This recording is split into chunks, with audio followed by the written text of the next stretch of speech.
Bismillahirrahmanirrahim. Assalamualaikum warahmatullahi wabarakatuh. Saya di sini akan mempresentasikan tentang tabel distribusi frekuensi. Distribusi frekuensi adalah menggunakan cara tertentu untuk mengelompokkan data hasil pengukuran atau perhitungan menjadi kelas-kelas.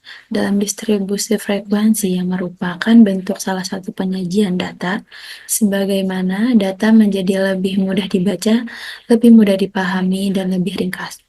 Distribusi frekuensi ini terbagi menjadi dua. Yang pertama, distribusi frekuensi tunggal dan distribusi frekuensi berkelompok. Tabel distribusi frekuensi adalah cara untuk menyusun dan menyajikan data agar lebih mudah dibaca dan dianalisis.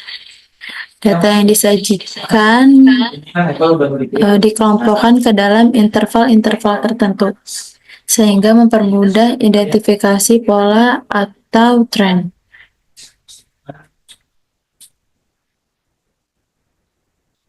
Lalu,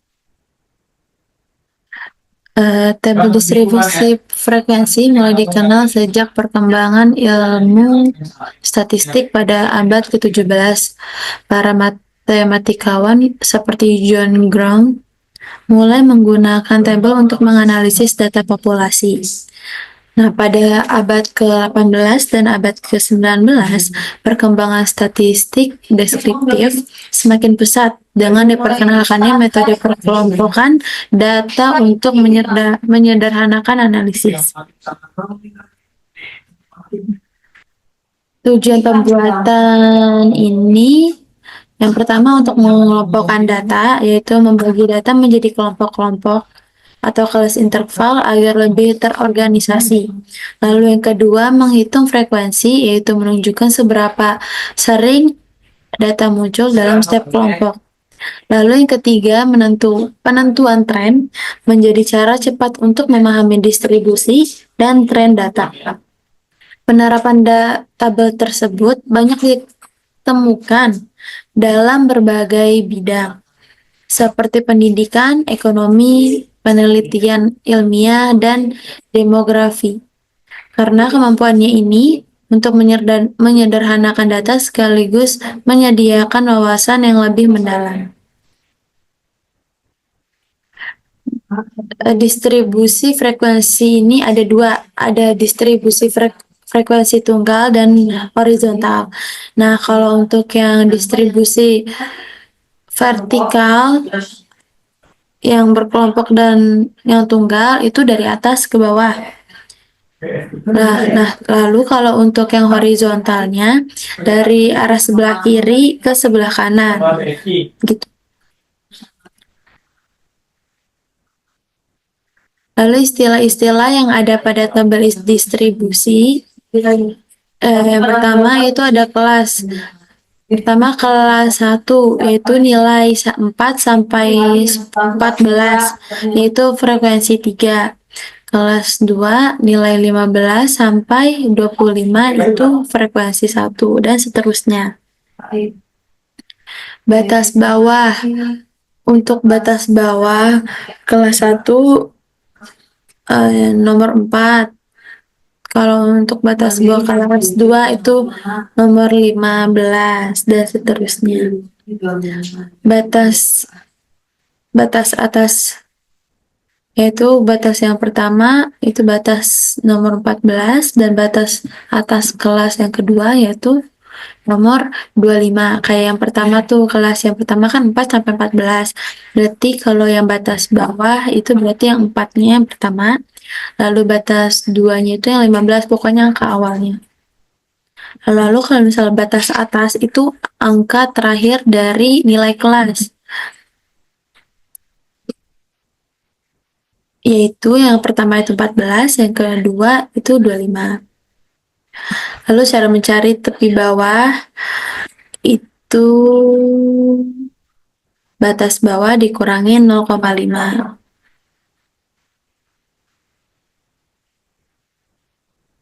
Tepi atas untuk mencari tepi atas ini adalah batas atas ditambah 0,5. Nilai tempat terkecil pada kategori dari semua kelas tabel di atas adalah satuan, maka diperoleh tepi kelas pertama itu sama dengan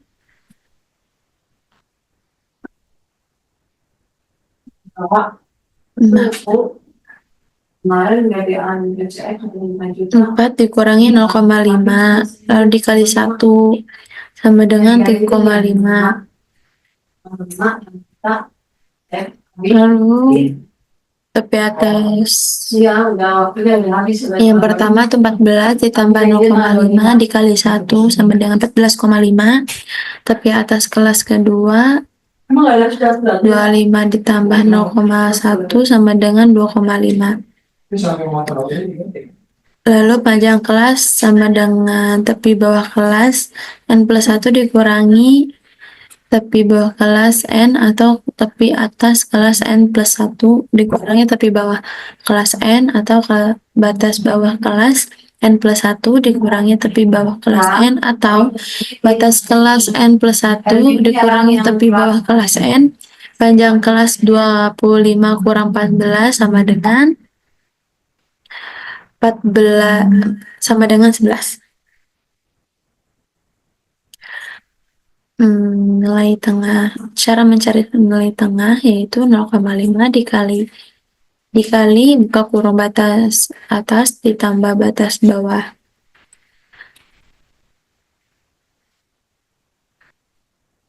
Nah, fungsi tabel distribusi frekuensi ini yang pertama berfungsi untuk merangkum data yang berjumlah besar, yang kedua mempermudah identifikasi pola, yang ketiga sebagai dasar visualisasi data, yang keempat membantu perhitungan statistik dasar, yang kelima mempermudah komparasi data, yang terakhir menyediakan informasi untuk pengambilan keputusan. Lalu cara membuat tabel distribusi frekuensi tunggal yaitu melakukan pendataan kategori dapat dimulai dari data yang paling kecil hingga data yang paling besar. Masukkan ke dalam tabel setiap kategori dengan kelas yang berbeda. Lalu yang kedua, hitung frekuensi setiap kategori. Lalu cara membuat tabel distribusi frekuensi secara berkelompok. Yang pertama, menentukan nilai maksimum dan minimum dari data yang ada. Yang kedua, menentukan jangkauan data dengan D sama dengan nilai maksimum dikurangi nilai minimum. Lalu yang ketiga, menentukan jumlah kelas yaitu dengan menggunakan bantuan rumus, Sturges, dan lakukan pembuatan ke atas untuk jumlah kelas. Adapun rumusnya yaitu K sama dengan 1 ditambah 33,3 log N. Lalu yang keempat, menentukan panjang kelas atau interval. Untuk menentukan panjang kelas ini harus dengan membagi antara J dengan K. Sehingga rumusnya P sama dengan J atau K. Sekian presentasi yang dapat saya sampaikan. Untuk contoh soalnya akan dipresentasikan oleh teman saya. Terima kasih.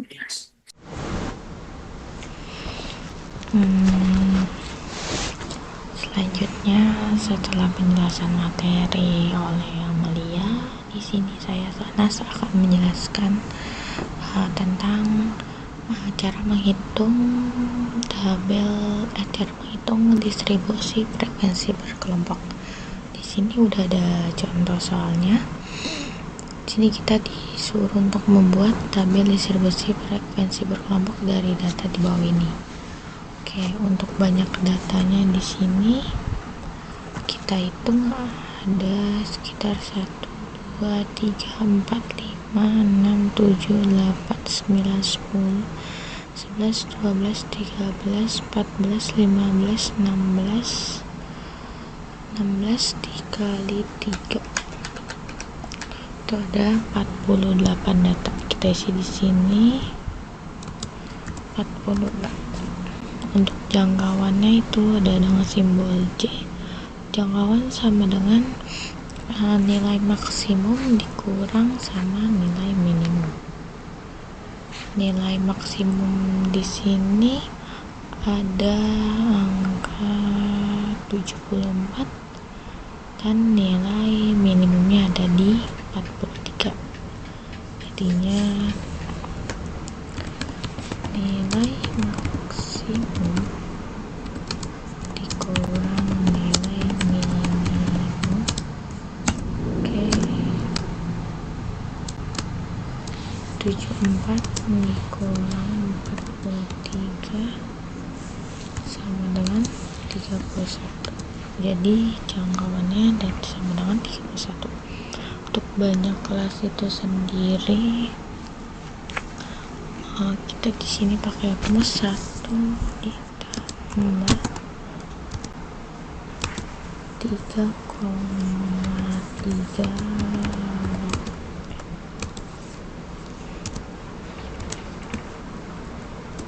Oke, sama dengan 1 ditambah 3,3 log n-nya sendiri itu adalah banyaknya data yaitu 48. Oke, sama dengan 1 ditambah 3,3 48 yaitu kurung 1,68 kurung. Oke, sama dengan 1,3 1 ditambah 3,3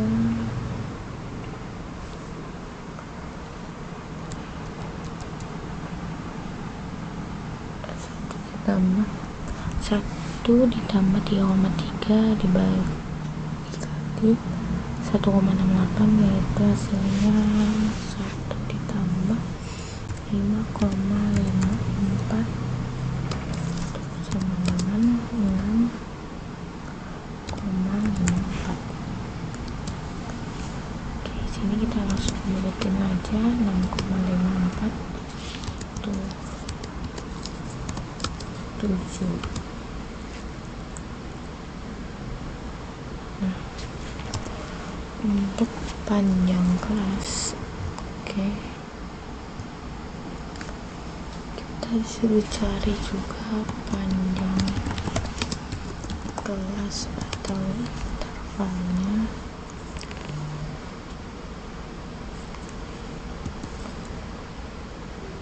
Sama dengan jangkauan dibagi banyak kelas itu sama dengan jangkauannya di sini ada 31, sedangkan banyak kelasnya itu 7, berarti 31 dibagi 7 sama dengan 4,43 yaitu hasilnya 5.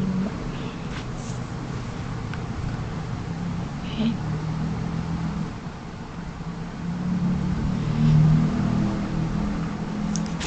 selanjutnya setelah udah dapet ini semua, selanjutnya kita akan mencari nilai dan frekuensi. Untuk nilai pertama yaitu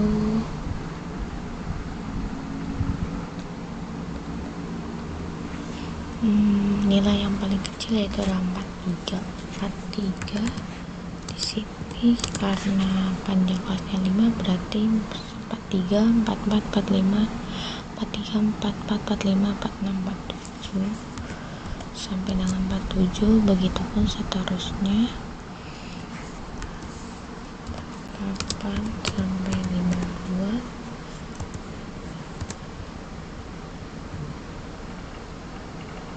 53 sampai 57, 58 sampai 62, 63 sampai 67,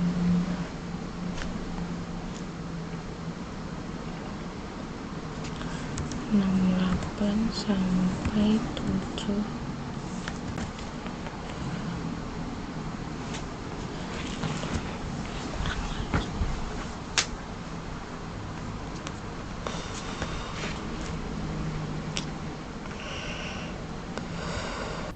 Hai, dan ini dia materi diagram dari pelajaran statistika deskriptif yang akan aku jelaskan kepada kalian. Nah, diagram itu apa sih? Diagram bukan hanya sekedar gambar, dia adalah suatu jendela yang membuka pemahaman kita terhadap suatu data, mengubah informasi kompleks menjadi visual yang mudah dicerna dan menarik bagi audiens. Apa sih diagram? Diagram itu adalah representasi visual dari informasi atau data yang dirancang untuk memudahkan pemahaman dan analisis. Contohnya itu bisa berupa grafik, berupa bagan, ataupun ilustrasi yang menunjukkan hubungan antar elemen. Nah, sehingga membantu kita dalam menangkap pola dan tren yang mungkin sulit dilihat dalam bentuk teks atau angka. Nah, jenis-jenis diagram itu ada 5. Ada diagram lingkaran, diagram garis, diagram batang, diagram bar, dan diagram scatter. Nah, apa sih diagram lingkaran?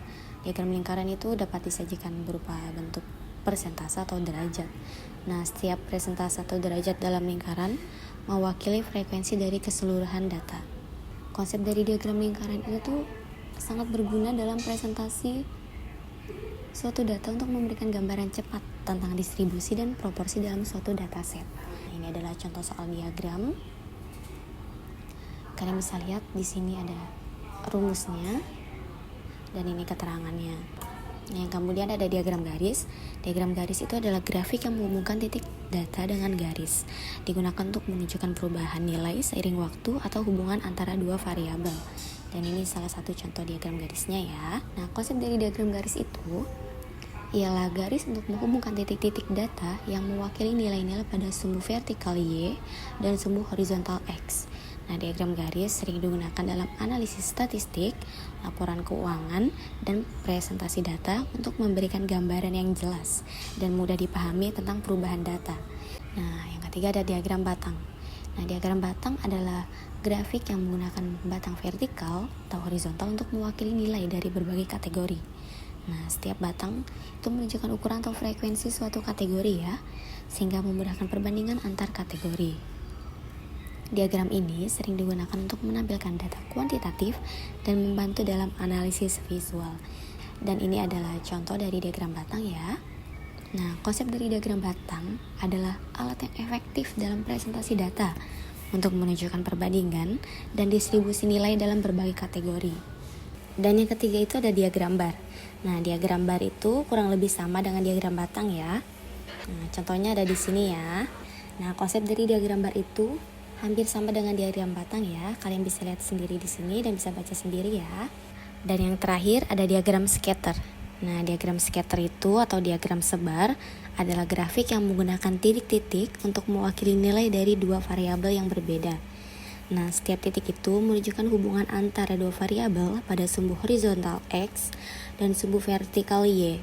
Nah, diagram ini sering digunakan untuk mengidentifikasi pola, tren, atau korelasi antara variabel, serta untuk mendeteksi outlier dalam data. Nah, contohnya diagram scatter seperti ini ya.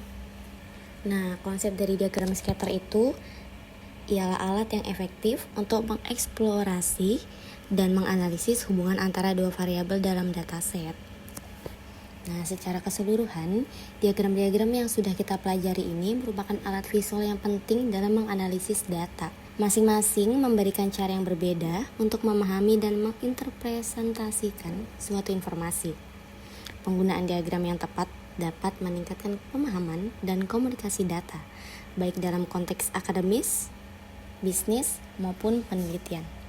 Oke, sekian terima kasih materi dari saya. Semoga kalian bisa memahaminya ya dan bermanfaat untuk kalian semua. Bye-bye.